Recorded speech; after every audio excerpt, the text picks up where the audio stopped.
Welcome back. Good to see you.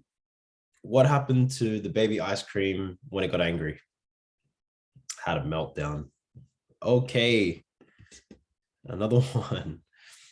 Today we're talking about probably a fairly important topic here. We're talking about surds, in particular, how to deal with surd arithmetic. Okay, so how to deal with equations that have surds and basically what a surd is, it's a not nice square root number. For example, root 2, root 3, root 5, root 6, root 7, anything that isn't a square number.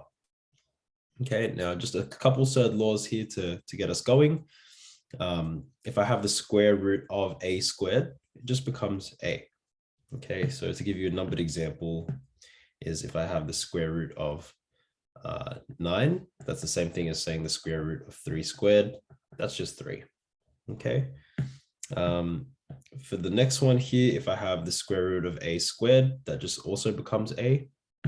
So for example, I'll keep with the number 3. If I have the square root of 3 and I square that, that just becomes the original number, because a square and a square root is the opposite.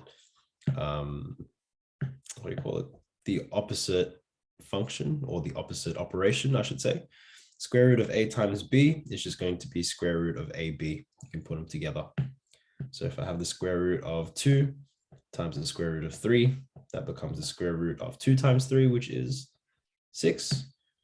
And this one here is probably where a lot of students kind of get confused. If I have root a plus root a, I treat it as if it was a like term. So there's now 2 lots of root a. So it's very similar to algebra. It just looks a little bit different and takes a little bit of getting used to. Okay. I don't need an example of that one.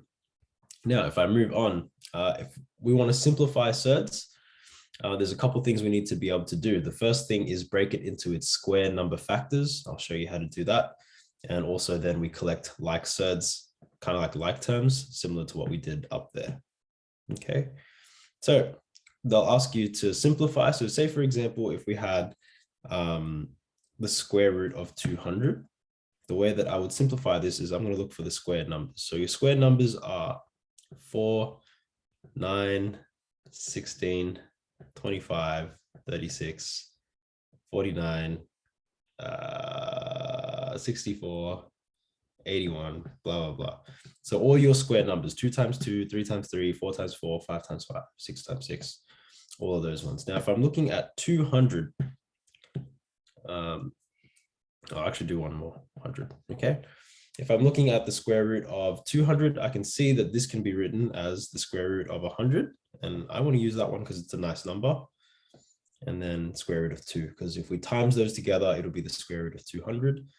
But the reason I do this is the square root of 100 is actually a nice number, it just becomes 10. So it becomes 10 root 2, and that's your simplified surd. Okay. Similar thing, if we just have a number out the front, and again, I'm going to see, okay, what are my factors of 48? I'm looking here, I can use probably 4. I can't use 9. I can definitely use 16. So I'm going to use that one. So I'm going to have root 16, root 3, because I know that 16 times 3 is 48. And from here, I can see it's going to be 5 times 4, root 3. And 5 times 4 is 20. And then root 3 kind of remains the same. So notice how I don't times into the square root, because these guys are now out of the square root. So again, it's very similar to algebra. It's numbers with numbers, and then in this case, surds with surds. Okay.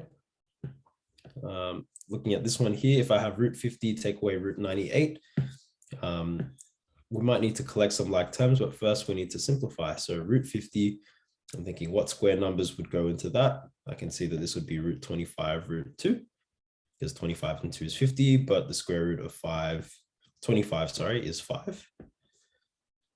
And then here I've got 98. This is a bit of a trickier one. I can see this one though would be root 49, root 2. Okay, because 49 times 2 is 98, but root 49 is 7. So I've got 5 root 2, take away 7 root 2. And so again, I'm going to collect like terms. It's going to be 5 take away 7. I'm going to have minus 2 lots of root 2. And that would be my simplified answer there. Okay, I think that's it. Short and sharp. Happy practicing. All right, bye-bye and see you later.